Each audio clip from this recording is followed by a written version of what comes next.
Welcome to the Poisoning Podcast. I'm your host, Erin DeLullo. We're examining the roots of America's overdose crisis and following the policy decisions shaping its future. Today, we're joined by Christin Minhee, the attorney, researcher, and founder of Opioid settlementtracker.com, a vital public tool that's changing the way we understand openness and accountability in the multi-billion-dollar opioid settlements. So much to learn here. I think it's going to be very informational. So I hope you listen, rate, review, and share this episode with a friend. Christine, welcome to the Poisoning. Thank you so much for having me. Oh, no, thank you for joining. I was so excited to see you pop up on the Insta.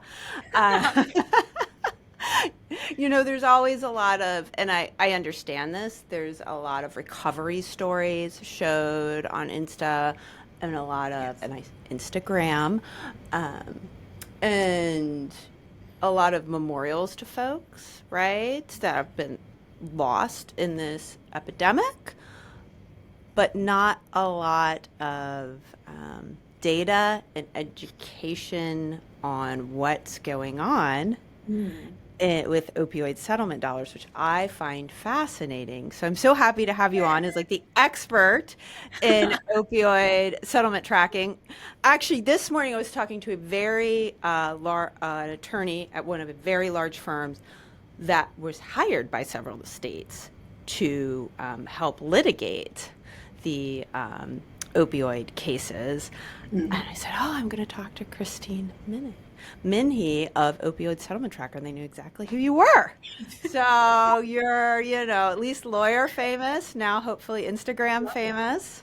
Oh my goodness, thank you. I mean, getting on Instagram, you and I can both speak to this, but I too have noticed that when it comes to opioid settlement stuff, there isn't really like the content itself it's not representative of like the folks working in the space. It's not like representative of it like demographically, like the policy nerds that are all about this, the strategists and the consultants, the brilliant folks like y'all. So, I wanted, the boomer kind of humor that is normally associated with our industry. I just felt like there needed to be some type of millennial presence to it too, that there are folks, who are within our age group and doing this kind of like almost like technical assistance work to like really lift the community workers that are on the ground, actually, serving as a rowing oars in our public health crises, right? So just being on Instagram is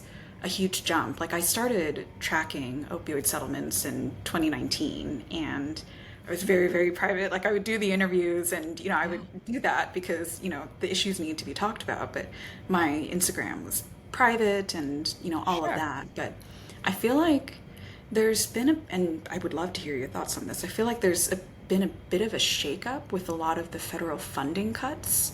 Like the whole healthcare industry itself is changing and accommodating various noticeable federal priorities, so to speak.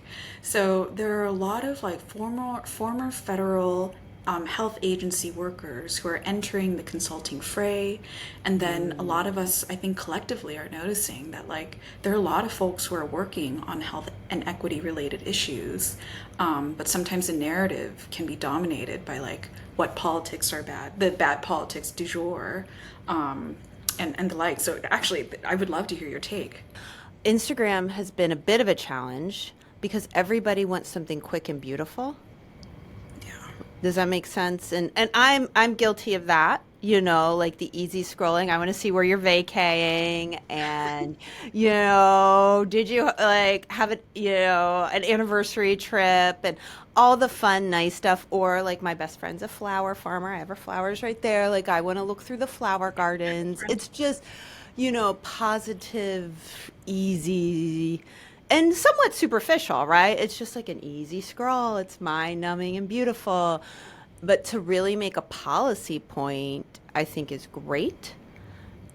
but it's hard to break into that audience. Yes, And for sure. again, the folks that are doing well, there's a guy, I think he's 11 stories. He just puts out like recovery stories or stories of loss. So there is human, you know, a humanity where people see the loss and the suffering. And I'm glad they're following him. He has a lot of followers, but I don't know what change is coming from that. And it's not a Oh, judgment, it's just sort of a question. yeah, like I've been interested in the opioid litigation and the overdose crisis, and the war on drugs is Yeah. the reason why I went to law school. But I um, I remember being obsessed with opioid settlements back in 2018, like when I first, because I launched the site. I mean, really 2017, when I knew the opioid litigation would be a thing, and that we were still coming off the tail end of our terrible big tobacco spending. But when I first started paying attention to opioid settlements, I mean, like the space was like underpopulated. Like it was like the Right. attorneys and the folks who are like really mad about Purdue. And now there's so much more diversity in this industry, right? The nonprofit Yes. industrial complex is properly swarmed on this issue, right? They're the associations of state and local governments and government officials that are paying attention to this issue as well. And I feel like we need all lanes. Um, but it's like, so you're absolutely right. Like it's so hard to like talk about the policy making and the changing and the advocacy aspect of it on Instagram, because yeah, people generally don't want to be depressed, or if they're like, or it's like a different appetite and it's a different wavelength. People operate on a different frequency on Instagram. Like I'm mindlessly scrolling through the memes and the like. So I think there is a huge opportunity to like keep eyes on opioid settlements, because I used to say that payouts were going to last through 2038, but with Purdue it's Hmm. looking like 2040, right? So this is another generational pot of monies that it's not like like as we pay attention to it we pay attention to spending and care about how monies are spent for the first few years, and then we're done, right? Like Right. this is a marathon. It is a sprint and a marathon. Sprint because of course we know there are reports of overdose deaths dropping, but people are still dying, like, and that's Yeah. jurisdiction dependent, right? So it's a sprint because their lives be saved now, like within the space of this call folks have passed, right? Yeah. So but it's a marathon, as at least as far as opioid settlement advocacy goes, because the money is gonna what am I, how old am I gonna be in 2040, right? Am I gonna still be doing this? These are the thoughts that I keep me up at night. But Honestly, I think there's a really good chance you could be. I'm surprised by, and I'd be so curious to hear your thoughts. Like I'm surprised about the fact that like this is enough to like make a living, or like to make a full-time issue. There's so much to do in this space, and there's so many different like roles people have taken. Like some people are the ones that like say the equitable points in spaces that need where it needs to be said, and some people are like the legal nerds, and I identify on the legal nerd side. But I really forgive me, I'm rambling, but I That's really right. thought that I was gonna like stop tracking opioid settlements once my fellowship ended, because this project started initially with the Soros Justice Fellowship.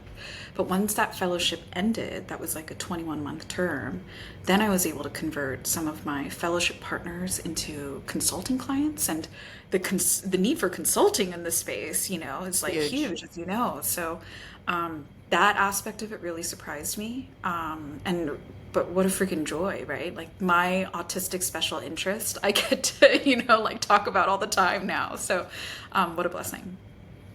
It is. It is. And I know that you're helping people by shedding light on this issue.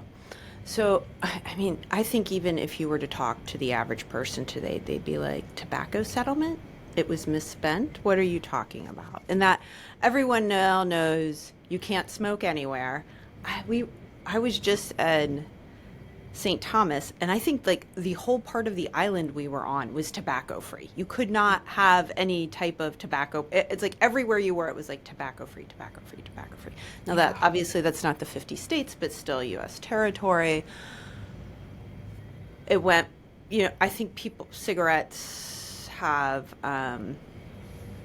maybe have seen a decline. Obviously, vaping is a new thing, but no one thinks about the settlement funds or the lawsuits. And I wonder how long they'll think about the opioid ones. Yes, I mean, so the settlement agreements are like not at the tip of people's tongues when people talk No. about health crises, right? But there's so many good things about the settlement agreements. Like I, as an attorney, and an advocate, I'm of mixed minds. Like half of me is like the settlement agreements don't go far enough. Like what? There are no protections against supplantation, for instance, or like And uses of what opiates. does supplantation mean Ah, to a yes. normal non-attorney? This is very important. I actually, so it's And I'm funny. not an attorney. I just hang out with a bunch of them. Listen, you could pass for one. I feel like, we're like talking legal shop here, but I actually just made a video about this for my Instagram. Great. Supplantation is a hugely important issue, but the problem around it is that it's just so hard to describe. Like, you have to use examples to kind of illuminate what it really is. So, supplantation. So, to supplant, like as the word, agnostic of opioid settlements, supplant means to replace, and it's the opposite of supplementing something, which is to add to something, right?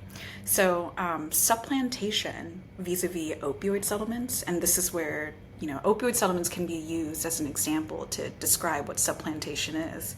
Supplantation vis-a-vis opioid settlements would be the use of incoming opioid settlement monies to just maintain the baseline levels of funding that should have just been there in the first place and have been there.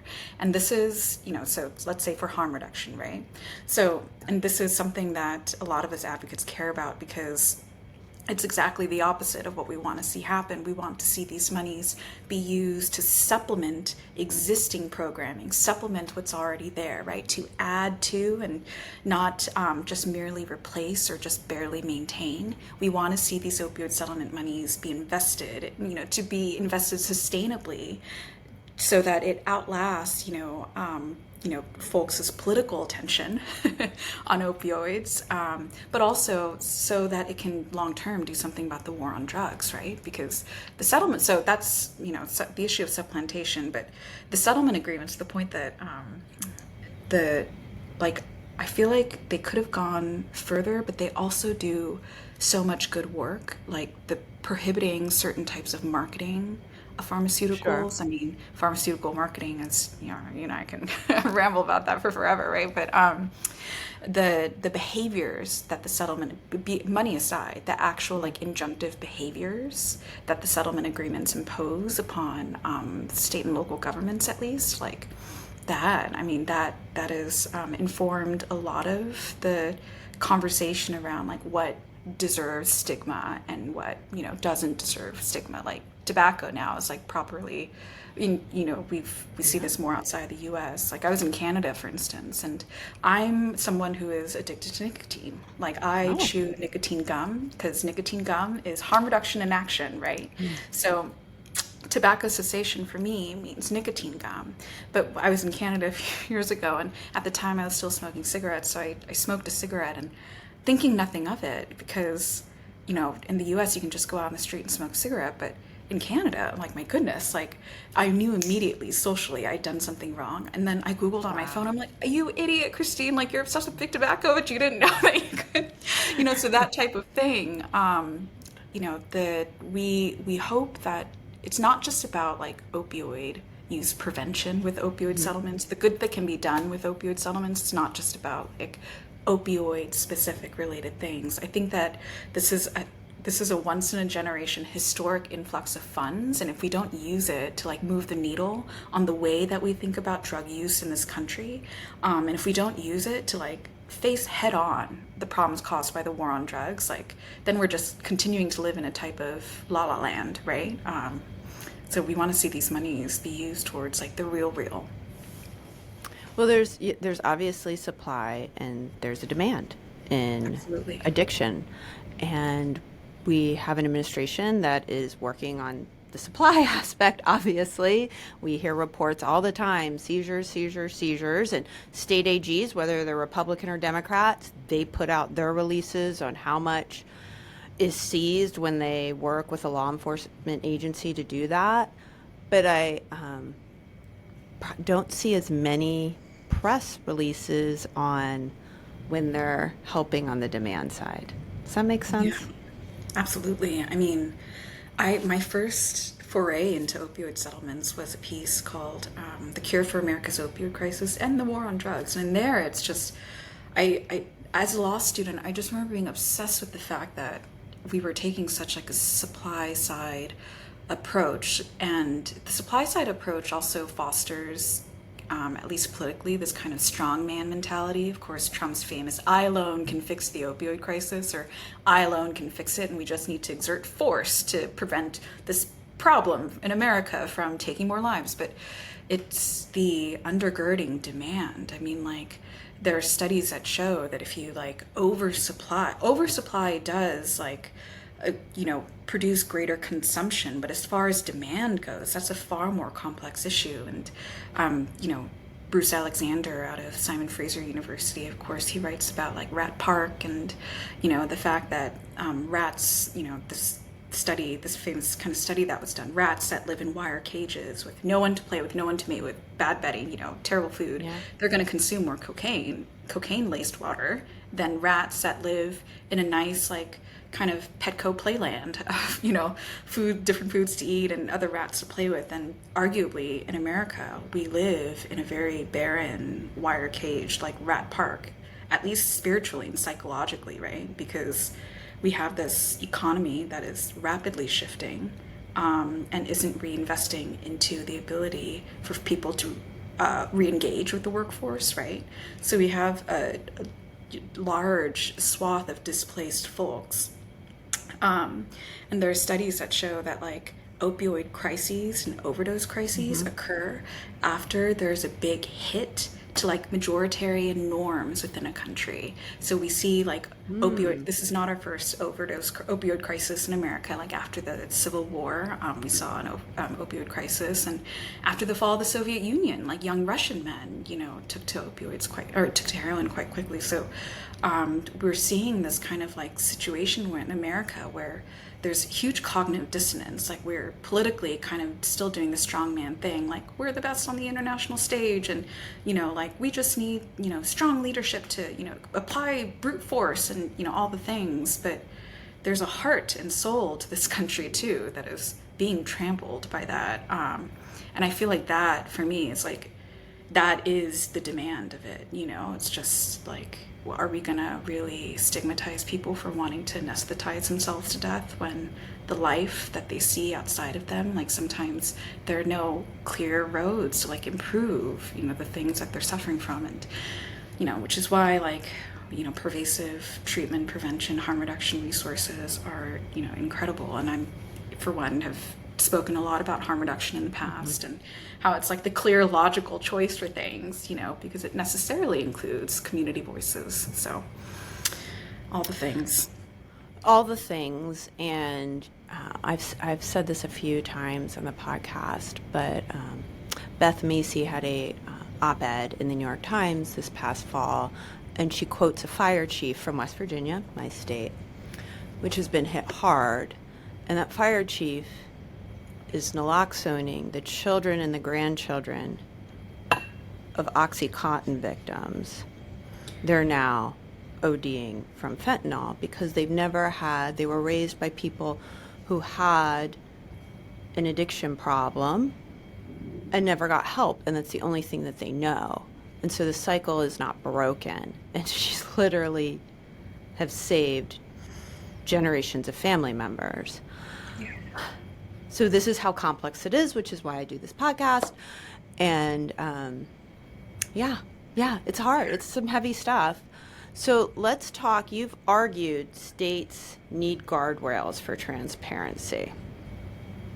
Because we're not, so talk about the transparency you're seeing with your tracker in the opioid settlement funds.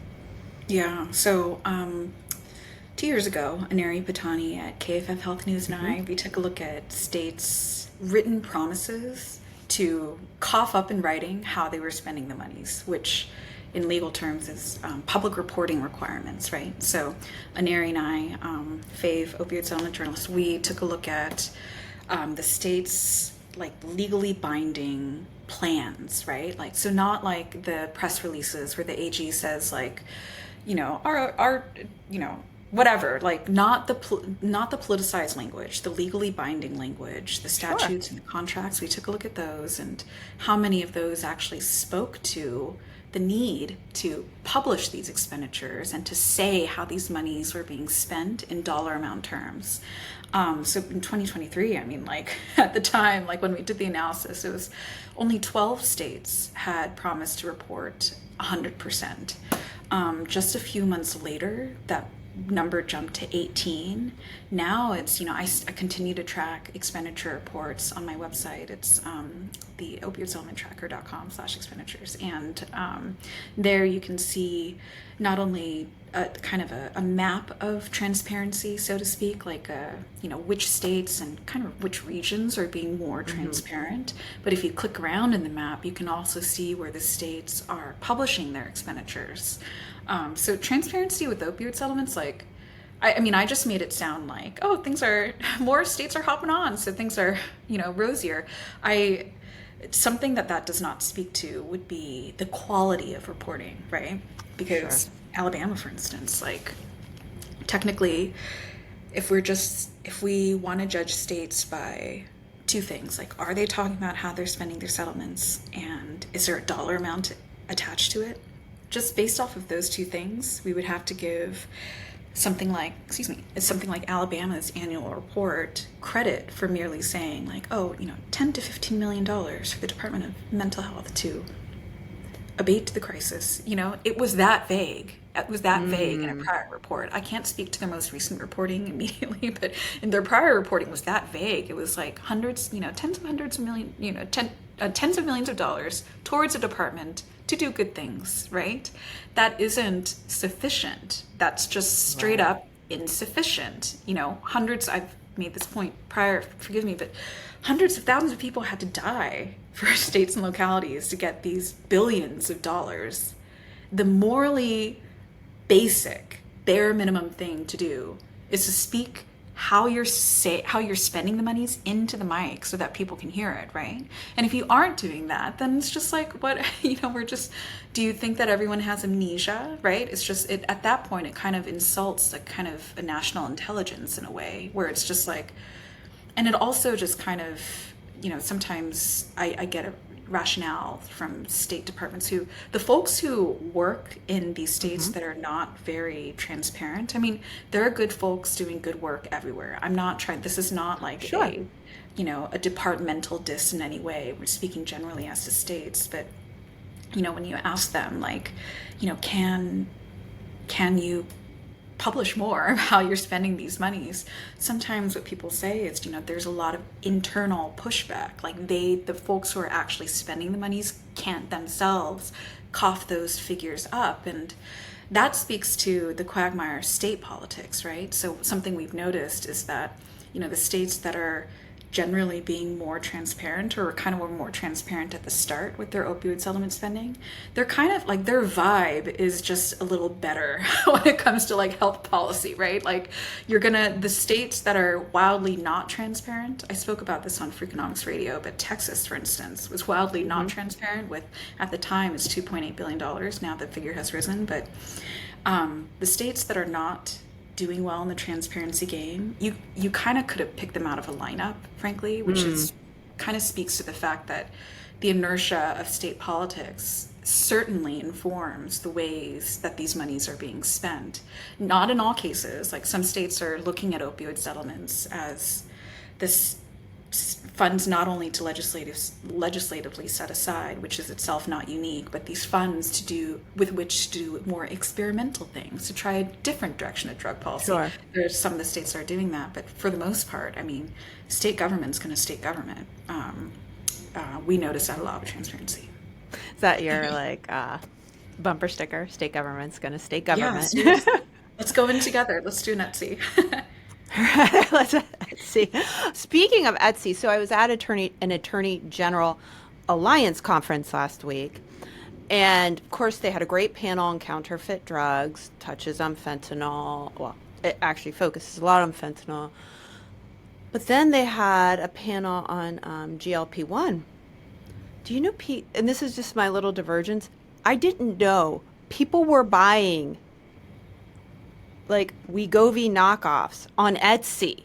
Like, people, please do not buy your drugs on Etsy. You're not going to get the right thing.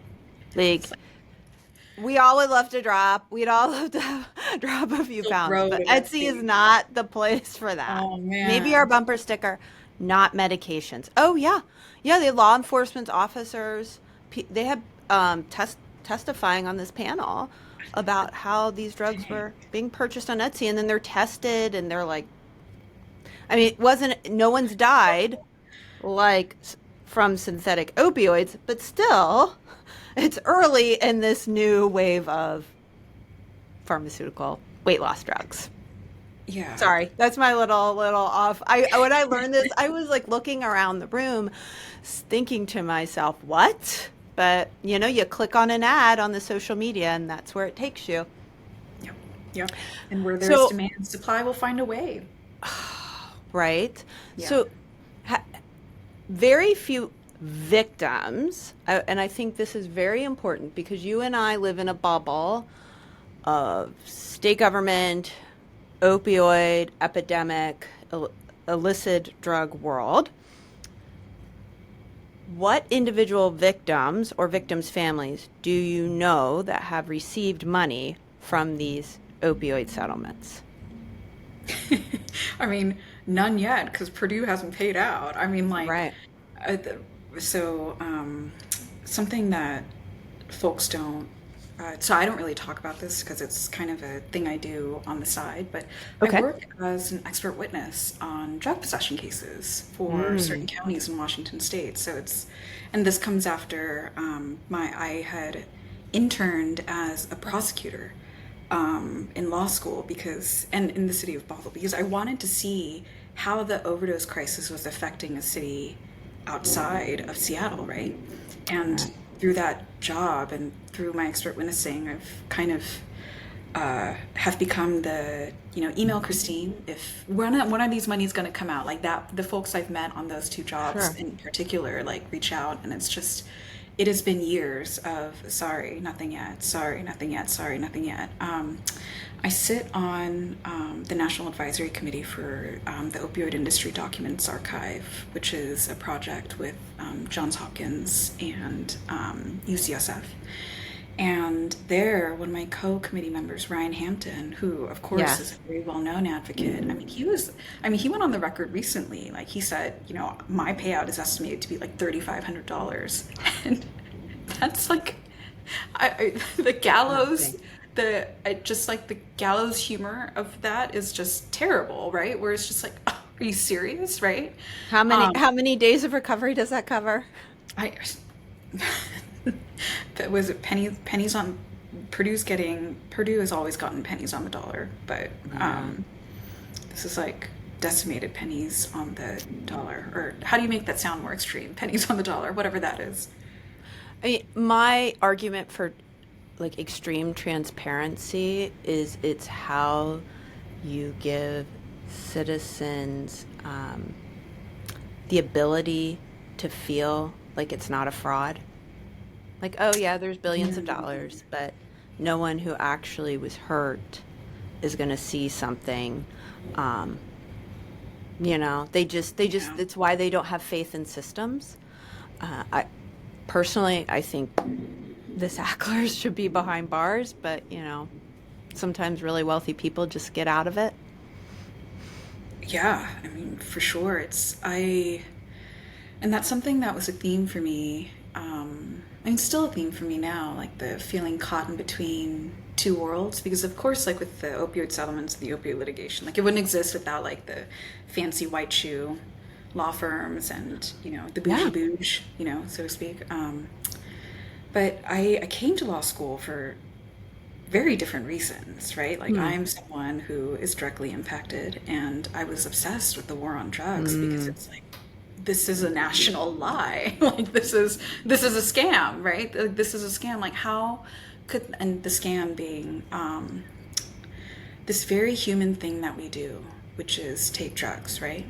Folks who drink coffee, drink a little bit of wine at night, beer, you know, like Legalized drugs. Those are legal drugs, though. those Yes. are destigmatized legal Yeah. drugs, you know, but humankind, I mean, we've been using drugs since the dawn of time, and here is all this incredibly pernicious, not, you know, local, state, federal policy and law and a set of statutes and laws, you know, governing the bejesus out of this, right? And why is that? What is the political climate that we've endured as a nation for that to come to be? And what is there about human nature that like makes us do this, like shame ourselves for using drugs, right? It probably is like in America, it's like it's anti-capitalistic because if the assumption is that if you're like if you love drugs and you're not fully, you know, you're not locked in to like increasing our GDP, and you know the over human capitalization of folks is something else. But I would say, I'm going to argue a little bit on this one. For instance, the marijuana industry is like the next big tobacco. I think some companies are like, oh, we're going to sell something that's even sold as healthy for you. Is it always? I mean, I'm reading reports it can lower sperm counts and things that I don't think people are aware of. And they are like, let's make it legal and let's get it regulated, but we have the money that we can afford to sell the regulated product to people. Yeah, And I now mean, we have all these dispensaries, right? Some of them legal, totally fine. A lot that aren't, and the state can't keep up with them. The states can't keep up with the ones that aren't operating properly. So there's a lot of complexity to it. yeah, you know, I would say commercialized weed is a huge problem. We're seeing the actual percentage of THC like spike incredibly since, I mean, the joint of today is not the joint of the 70s or No. the 80s, even the 90s, right? But I think it's like it's when private industry and capital start swarming on something. I think that's what makes things ugly. Weed is a plant, right? You know, it's Right. like, you know, like comes from nature and I think there's a big difference that someone has a weed plant in their backyard, maybe occasionally use it, is not distributing it, anything like that. Should we spend law enforcement dollars on that? No, we should not. Um, that's a complete and utter nanny state.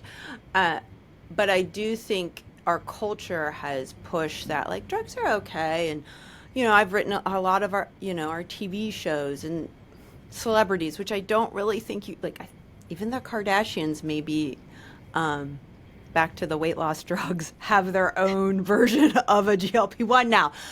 People don't listen to those. Don't block that ad from your social media swipe it because from your these. mind. You know, the Men in Black. Yes, I know it's hard. It's impossible. I mean, I'm still getting this one shoe ad on Insta like every day, like 3 times a day because they know I clicked on it once, but I'm not buying those They shoes. haunt you forever after that. Yeah, it's just And I think it's the same. And I've seen it since I work with a lot of state AGs. I've seen the rise of I'll just call it big marijuana. And I don't know that it's good, especially, here I am in West Virginia. I had this conversation with Dr. Stephen Lloyd. He is actually our drug czar here, and he's been a guest on the show. We have a lot of family problems here in West Virginia. We have 1 in 8 babies born addicted as of 2023, which I think in California in 2023, it was like 550 babies. We had like 700 babies. The difference is we were like 1.4 million people. They're like 30. population difference. Yeah, Yeah. huge population. So you can just see how it affects a rural place with, it's if you don't have a car, you're not getting far. Uh, and then we have more grandparents raising grandchildren than any place in the country. And they finally just started raiding vape shops, which is great, that we're selling to underage kids. And it's like, do we really need more, right? We can't handle what we have right now in this state. Do we need to make it easier to be advertised to and sold to kids who aren't in stable families? Goodness, I just visited in our panhandled children's home society, they can't afford to hire therapists. They're losing them to like jobs in our way that pay more. So they have all these foster kids that aren't getting mental health services because they just have two positions they haven't been able to fill forever. And I was thinking, and I asked, I was like, well, how many kids are here because their families were affected by addiction? And they were said like a vast majority. I was thinking, can't opioid settlement funds pay for a better paying mental health therapist to be there? Like to me, that would be good use. Is that you know, especially for kids who've just already been exposed to addiction in the home and had to be removed.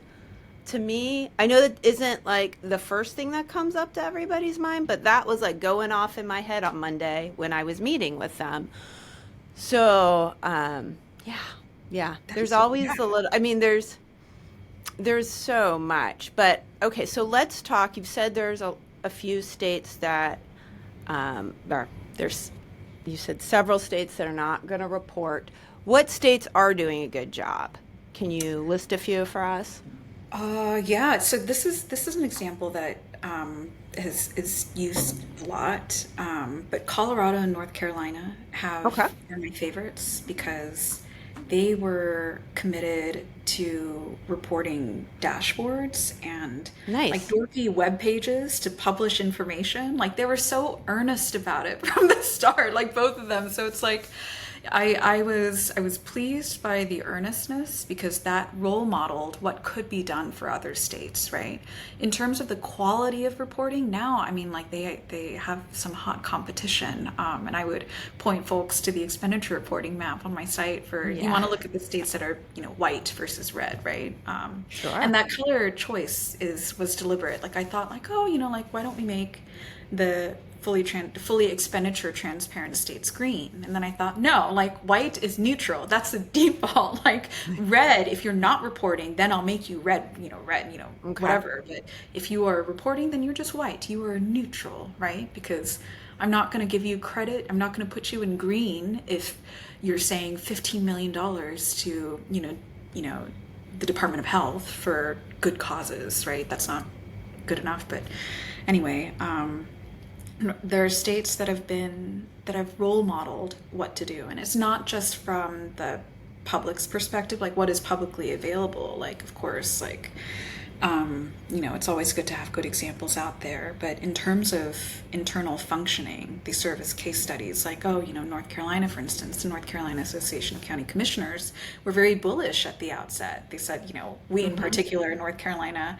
we are the state that used to give tobacco settlement monies to tobacco farmers. We have a lot to prove with opioid settlements. The state legislature messed it up with tobacco, monies. Give, us, the localities, give us a majority. And of course, in North Carolina, 85% of the monies are with the localities. And fun fact, I don't, maybe it's fun. Maybe it's fun to us, given our Yeah. nerdiness. But like something that was really interesting is that some of the states, like if we can look at like expenditure reporting as like Mm-hmm. one of those like satellite images of like Yeah. night countries at night, it's like we're New York is like bright, and Las Vegas is also bright, whatever. If we see it as like a dark picture lighting up or whatever, something I've noticed is that like the like state government reporting lit up first. And this is maybe the lighting example is probably unnecessary. The only thing I'm saying is that state, when Lightning. it came to initial expenditure reporting, it was like the state level decision makers, like it's the Department of Right. Health or the legislature, and that surprised me because I really thought like maybe it would be like more local reporting first, but there's an inertia that carried over with opioid settlements here, because if a certain state's department is kind of already on their data game, like they already have a few overdose related dashboards set up, so to speak, or they have a good Mm-hmm. relationship with the research university, and so lots of access to PhD students are interested in creating dashboards. Like we've seen a lot of those states like be transparent first, and then what we've noticed is that later the localities then came online, because I think that states needed a beat to like set up reporting processes, because local reporting is just so much harder to collect, because there are like tens of thousands of localities, or yeah, tens of thousands of localities in the United States, and even within states, you know hundreds. Is it tens of thousands? It's got to be tens of It's thousands. a lot that normal person is never. I mean, we don't know. The average person isn't gonna like know. But you bring up a point. Like in Michigan, the localities, depending on their size, are getting small amounts of money, and they don't even know what to do with their 5 grand. Like how it's not enough to do something significant. And then if you're a locality, county commissioners, mayors, sometimes they're like your local realtor, a farmer. They don't have addiction experience, insight. So I feel like the guidance that they get is they're just taking a stab in the dark. And it's not their fault. This was put in their laps, right? Yeah, I want to like there's such good decisions being made by local officials, and the flip side is true as well, where it's like I see reports of spend where it's just like y'all are lost in the sauce. Like I saw this one Okay. locality. So let's first talk about Arizona because I'm just so fascinated by this. Share your insights quickly, if you don't mind. Oh, so Arizona, maybe you can give the snippet of like the actual drama, but the thing I want, or Yeah. you can do that, but there are things that I want to say about Arizona, which is that Arizona, like all states, has an intrastate allocation of funds, right? Right. And this is the ways that states kind of diversify their portfolios of both credit and blame when it comes to spending these monies well or poorly. So in Arizona, we see an allocation that's very common, and Okay. it's 56% of it goes to the localities, Mm-hmm. and 44% sits with the state government. And oddly enough, this like almost maps identically onto the ways that monies are spent nationally, because this is data that an organization, Vital Strategies, and I came up with, Mm-hmm. and that was featured on John Oliver of all places. Yeah. But we produce these 51 state guides that look at all of the opioid settlement spending rules, and what we found is that when it comes to folks who ultimately decide these monies, like actually make the final spending decision, aren't merely advisory, right? Because a lot of the advisory councils that we see nationally, the majority of them just merely advise. They don't decide. They just merely advise the legislature. And in Arizona's case, like in the 44% that sits with the state government, the ultimate decision maker is the legislature. So the AG is what I Chris find so, Mays. Yeah. yeah, it's almost like different branches of government in a way, which is, you can say that's good or bad, but others, because I've been tracking opioid settlement news since 2019, when I see battles between the AG and the legislature, something that is articulated more frequently is this idea that, hey, Attorney General, your job was to get us some money. Now that it's in our coffers, like, unless you have ultimate decision making power, like thank you for getting us some money, but now you're just a political actor in this. You don't ultimately decide. So that's kind of what's happening with Arizona, where, it's ultimately the legislature that does decide the 44% that sits with the state government, but the AG, Mm-hmm. using her power, is chiming in. And we see, even if you don't ultimately finally sign the check or decide or finally appropriate the funds, we Right. see in state actors like within the state chiming in on spend, and that just goes to show how much of this is like a politically a process that can be Mm-hmm. politically influenced.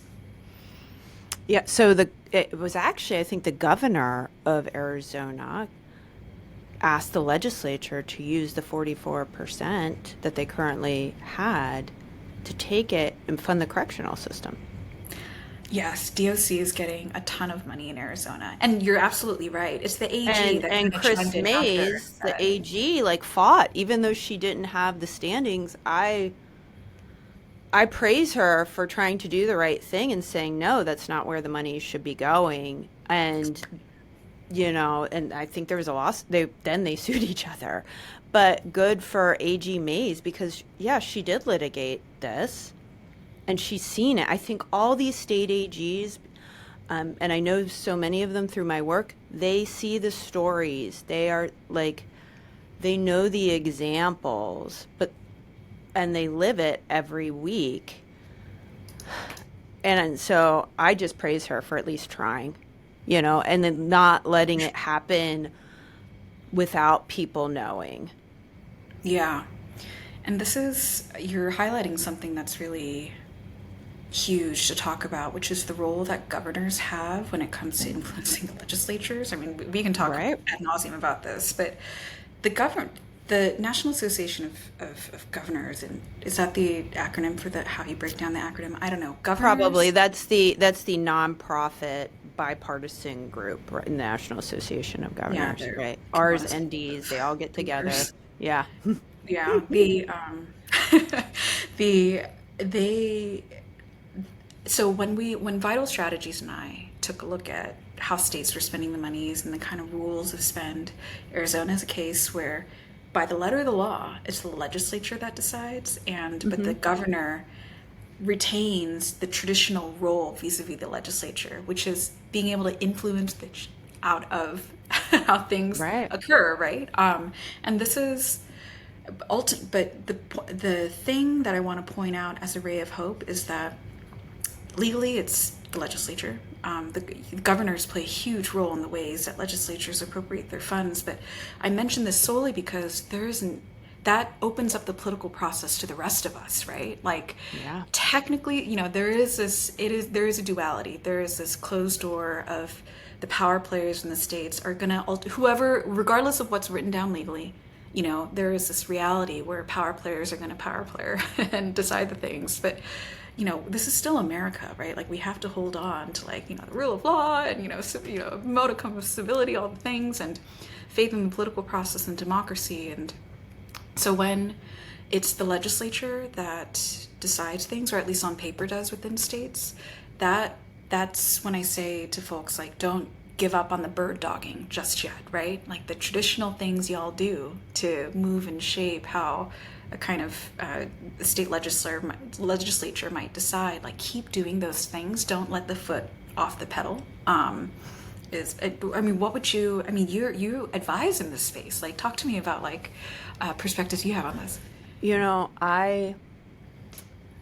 I don't actually advise AGs on what they should do with their dollars, but they know my passion and they know about this project.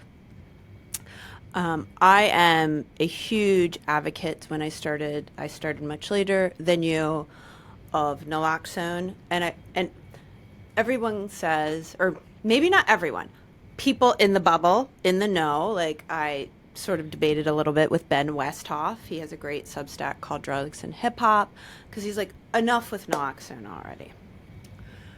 I am happy that Narcan is an everyday word now, but I still know, and I know this from my work, that the decision makers don't carry it. They think, isn't that nice? Or isn't that good? It's good. It's not where it needs to be because of the stigma in our society on addiction. A mother of a high school student isn't going to go to the recovery center where she can get it for free. Yeah. And they don't know where else to go to get it. It's so complicated. I've talked about, I went to my local big pharmacy, the CVS. They wanted my prescription for it. I'm like, you don't need one. Believe me, I know. What does it cost? It was $77 a box, which is a problem. And it wasn't even name brand. This was for generic. I don't even want to know if they were carrying name brand, what it would cost. So if you can find it, and I say still, if you can find it in a pharmacy and you were going to put down that type of money, people aren't going to. They don't carry it on them. We have nitazines now appearing in our drug supply in my area of West Virginia. It is, in my area, we're actually seeing an increase this first half of the year in overdose deaths because nitazines are so strong, stronger than fentanyl. We've had like several teenagers die, and I bet you their parents had no idea where naloxone could be found, that they should have it. Um, it's blown my mind that yes, it's a common, like, at least we don't put a stigma with naloxone anymore, but it is not where it should be. I think it's sitting in warehouses in states, Yeah, for and sure. that's it. And I one of the challenges I think you see with disbursements of funds is it's an industrial complex versus like advocates. Like, how is a mom or dad who's going to run a table outside the local high school football game on, fentanyl education and maybe hand out some naloxone? How do they compete? They don't have grant writers working for them. They can't hire, how do they compete with, other folks trying to get these dollars? So Yeah. I'll step off my soapbox, but that's, No, I I think we could mean, save a lot. We still have a lot of people we can give a second chance to. And I'm actually glad it's a normal word now, but I think everybody thinks, well, it's out there, but it's not getting in the hands of people who should have it in that age range of who it's killing. for sure. So you're so smart. The huge difference between awareness and like saturation, right? Huge difference. And you call it a soapbox, but what you were saying, it felt like the perfect kind of like almost like what's in basketball, an assist, like an assist Yeah. the Right. sports, right? Like you assisted me with something that I was hoping to talk about, which Yeah, is good. you're absolutely right. Like first off, I should say, if folks are interested in like I need help for this, but the powers that be that I perceive seem resistant to my getting this help. Contact your local harm reduction organization, because harm reduction organizations have been doing life-saving work since when harm reduction was considered catching extra charges, like actually administering agonists, and like it just like I just like harm reduction organizations have been paying attention to community wisdom for decades in many organizations' cases, and I want to see harm reduction orgs get more of the funding. I want to see them enter the discussion when it comes to what is actually life-saving, because the direct, you want to, if you want to find a concentration of directly impacted folks who, are seeing their communities decimated by something and are just driven to the point of insanity, they'll just like work against government to provide services. Like those are the harm reduction orgs. So I'm obsessed, and to support my obsession, the Legal Action Center and I partnered together on a community grant tracking project, which a lot of folks don't know this, but opioid settlements, of course, when they're spent by state and local governments, they're often given out via grant programs to which nonprofit organizations can apply. And we want to see the community-based organizations and the organizations that are really bootstrapping what they need to like save their communities. Like we want to see those monies. We want to see the monies actually trickle down to them, right?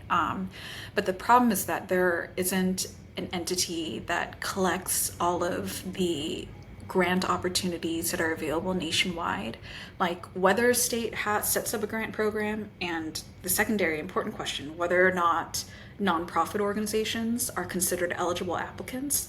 Like that's totally up to the states. So the availability of the opportunities and the quality of them, at least as far as community accessibility goes, those things are totally up to the states. And because this is America and like federalism and the like, but like the Legal Action Center and I teamed up to collect all of those grant portals, and it's on my website, the community grant tracker on opioidsettlementtracker.com. But this is something that the Legal Action Center and I were very deliberate about. We launched this, not this year, but last year on Juneteenth, deliberately, Okay. with messaging that was very much like, hey, if you're a for-profit device maker and you're interested in getting, I don't know, like your drone company access to settlement funds, because literally that is a request that I get in my inbox, the tenor of requests that I get. But I like, I don't want to speak to them, right? Because the for-profit entities, perhaps they're pre-FDA approval for something, I don't know, like the access to grant writing and the institutional know-how, do they know how to Right. fundraise? Do they know how to get monies? Work with state procurement officers, like that type of thing. This is not for them. Like the resource that the Legal Action Center and I have created is very much for the organizations that like basically could benefit from having a free attorney on their team, which is what I've been trying to do with like my settlement tracking work, which is, you know, I want to be the consigliere to the organizations who are often kind of like elbowed out of the room and kind of written off as not knowing how this works. But no, let me explain what I do know. I mean, I'm not the expert on all things, but everything I know about how the opioid settlements are structured has been directed towards community resources, and that's been a type of my statement against the what I've noticed, which is that the power players, of course, are going to dominate the conversations and the funding table discussions and the like, and we want to see the little guys win. And, there's, what was it? Golf courses were built with tobacco settlement dollars, correct? Wasn't it Yeah. golf courses? And now we may have an ice rink or two somewhere around the country with opioid settlement dollars. I don't know, having a teenager, if an ice rink is going to keep him busy enough and off drugs. I think it takes a little more than an ice rink, but Yeah. I mean, maybe I get rid do of the love building community. I love building community. I think we're lacking community, which is why people turn to drugs as well, because they don't feel. I mean, yes, there's economic issues, but also we're just lonelier than we ever been as yeah, a society. for sure. And when you're by yourself scrolling for your weight loss drug on Etsy, maybe you just take another drug. Which I couldn't help myself there. But yeah, we see The all Etsy this. thing is nuts. My mind was blown. But anybody who needs naloxone can always reach out to me. I will send anyone naloxone. I ask every guest, Christine, do you carry naloxone or have it on you? Yes, yes, I do. I do. It's at my office, but yes, I do have it Okay. in my office and my work purse because I Nice. live in downtown Seattle. So, Yes. So you're in a different place. I don't in West Virginia again. For our West Virginia listeners, you can get it at the Berkeley County Recovery Center. They have just a vending machine right outside their door. But I know just people don't think about it or don't think of going to a recovery center. The director there is great. He's a wonderful man and he welcomes everyone. So, but anyone can reach out to me via email. I will ship it to you. I just don't believe it is where it needs to be, but I'm glad we accept it and talk about it.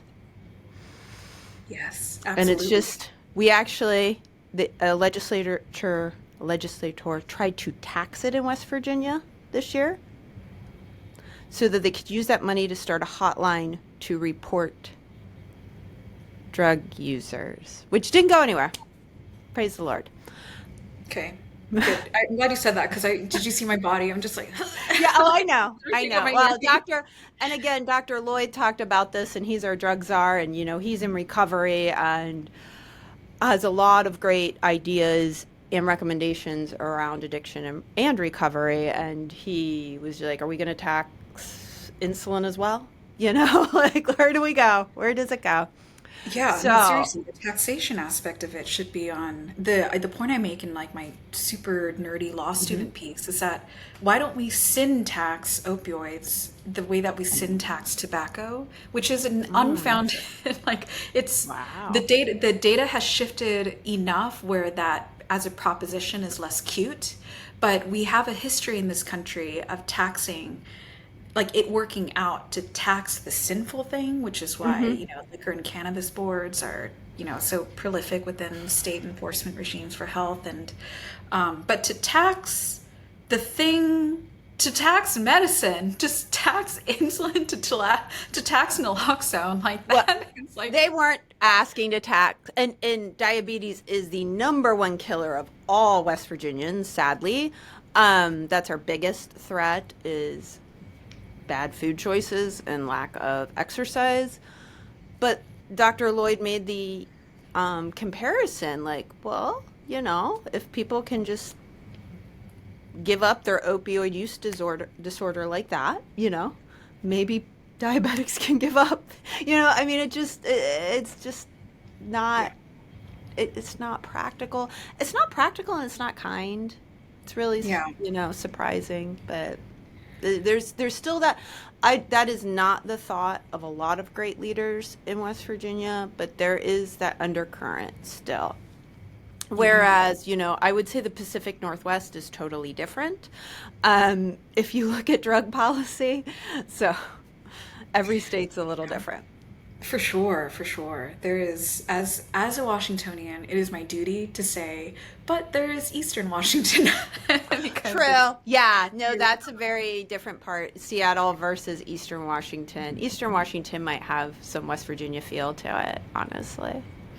yeah, I mean, um, I want to highlight some of the work that is Yes. being done in like the non-coastal jurisdictions, right? Smart. Because so much of the news cycles themselves are sometimes dominated by like there's like a coastal kind of bias or whatnot, but Sure. Well, we really, all know about the Tenderloin and San Fran, indeed. right? Or anyone in drug policy knows about it, and people have heard of it. Um, we know Portland had issues. I even think I saw, maybe it was a New York Times or Wall Street Journal real estate piece that it's so hard in the suburbs of Portland to find housing because everybody wanted to get out of the city during those years. I assume it's getting a little better in Portland, but there were some very bad years with open drug use in the city. Yeah, and here in Seattle as well, that is a huge issue that the elected officials make a big point of talking about, and I think the stigma that exists against like treatment, like where do you think Yeah. that still comes from? Like when we can talk about like it being a jurisdictional thing, but like at the like kind of like what is informing that in your view? It is getting involved in this. So I lived in DC and then COVID happened and we came back home. This is where I'm from. This is where I went to college, went to school, family lives here. And I was raised with the mindset of like, oh, people who do drugs, it's just hedonistic pleasure and they make bad choices. And if they don't want to do it, they can stop doing it. But I think if, like, you listen to Tim Saja, who's on our statewide foundation here in West Virginia that gives out grants, he is in recovery, heroin, pre-fentanyl, but a long time. He was a, an addict for a long, long time, and I'm so glad fentanyl was not around. But I will tell you, if I was guessing, he is a Christian conservative man, but he believes that in opioid use disorder, that he had it, that recovery isn't long enough, that you just have to be honest, and we all need to be open and support people who are trying to get help. Yeah. One of my arguments on naloxone is study shows even if people have been revived several times, the longer they stay alive, the longer they have a chance, or they have a better chance of getting into recovery. So we want people to make that choice, right? To be a great member of society, to be a great parent or niece or aunt, and you say, okay, that's in the past. I don't understand why we have to judge it so much. We just say, okay, new leaf, let's go forward. And even I didn't do an episode last week because I was at this Attorney General's conference, but the week before I interviewed a gentleman in Utah now helping run a recovery center. Was an addict in the Tenderloin, grew up in an unstable household, selling drugs very young. Um, but it's, like he had to go through recovery several times. And I don't understand why that's not okay. We let people go through bankruptcy like multiple times, and no one's like going, oh, you know. Yeah, and it's like, like relapse is a part of recovery, and life is cyclical and seasonal. And I think the only thing that is a sin is to give up. But it's just hilarious to me that, like, as a society, we've decided that it's a greater sin to use drugs when the greatest sin is to leave someone out in the freaking cold, period. Like, like unkind. We talked about kindness earlier, just Yeah. basic kindness. Like, how did we get to a place where someone nursing a psychological, spiritual, emotional wound via substances, how is that more considered operationalized as a greater sin than leaving people to die? Like, that's insane to me. But that is the kind of heart of the war on drugs, really, where we, and it's not just America, like, it's like like Duterte was finally arrested, right? So in the Philippines, like, it's Oh, the yeah. war on drugs exists, of course, internationally. It's a global thing, but I think it's this kind of like thing that we as conscious members of society will eventually see as a thing to grow out of, or hopefully cycle out of, this view that, like, oh, we're going to push someone down because they're, like, struck, like, it is, if you take that kind of petty labelle Tom Petty approach with people socially, like, I'm not talking about private liberties here, I'm talking about the role Right. of government. Like, if we, as a government, and as an electorate, we decide to do certain things that way, and we wonder why stigma is such a huge problem, like, you know I kind could, do I believe that doing speedballs is a good thing? No. No one should do one. Do I think the solution to that is locking someone away for 30 years and thinking that they're not going to have access to drugs in our prisons because we all know it's there? No, like set up.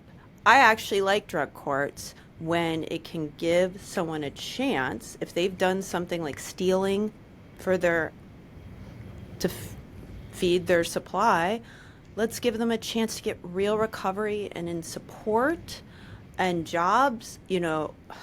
Anyway, we could go on. We are actually, folks, we are like at an hour and 15 minutes, and I have a conference call soon. But I would go for like 2 hours. So I want Christine to tell people where they can find you and how to reach out to you. Yeah, so my gosh, by the way, thank you so much for that wonderful conversation. I Oh, lost track of time. Like, invite me this is back great. anytime. Happy to talk about any of this again. Yeah. Right now, I post daily on Instagram. I have made the social media jump. We talked about that earlier. Yeah.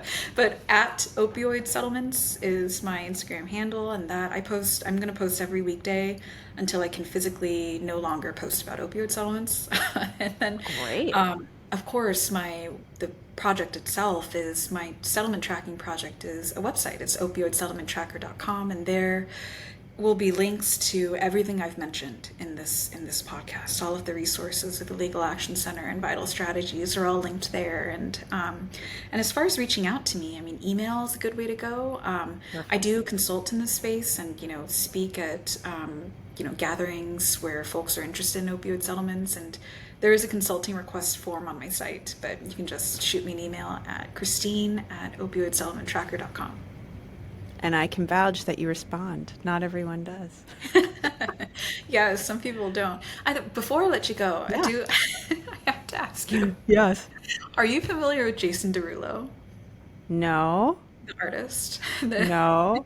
Because he's kind of like a hip hop R&B kind of rap, like Oh, pop-ish. So I only know about hip hop or rappers if the Daily talks about them. That's like my line. It's the truth. Mm. If the New York Times Daily podcast will talk about them, I'll know about it. I don't know Okay, much well, on pop culture music. that is, you don't need to, I'll over explain this so it's no longer funny. But Oh, basically with just Jason Derulo. Oh no, no, no, no. okay. This is my own Good. fault for bringing up such like a niche association. But now I have to like double down, right? Like I have to commit to Yeah. so Jason Derulo, not, he hasn't really, I haven't really heard his music, but whenever he has a song, his like signatures say Jason Derulo. So when I Jason saw your name in my Derulo. inbox, I'm like, Erin Derulo. Oh, I love it. Maybe I should Am start I, singing it please, on am the I the first air. to ever Erin Yeah, Derulo? you're the first. Gosh, Oh, wow. besides Ben Westhoff, who you should check out, he loves hip hop music. No one has ever mentioned hip hop or rap ever in the podcast. So, Okay, because I was gonna like literally quote some Kendrick earlier vis-a-vis and I'd be like, "Oh, I'm who's like, that?" Yeah, yeah. Oh, yes, that's right. The guy with the beef with the oh. other guy. So, Yeah, exactly. Good job. See, and you're such a great host. I'm sure you would have been gracious. Like you would have like in that moment, you would have carried it and segued it into something substantive. So, that speaks to your oh, talent. Thank you for having me on. thank you, Christine Minhee, for joining the poisoning.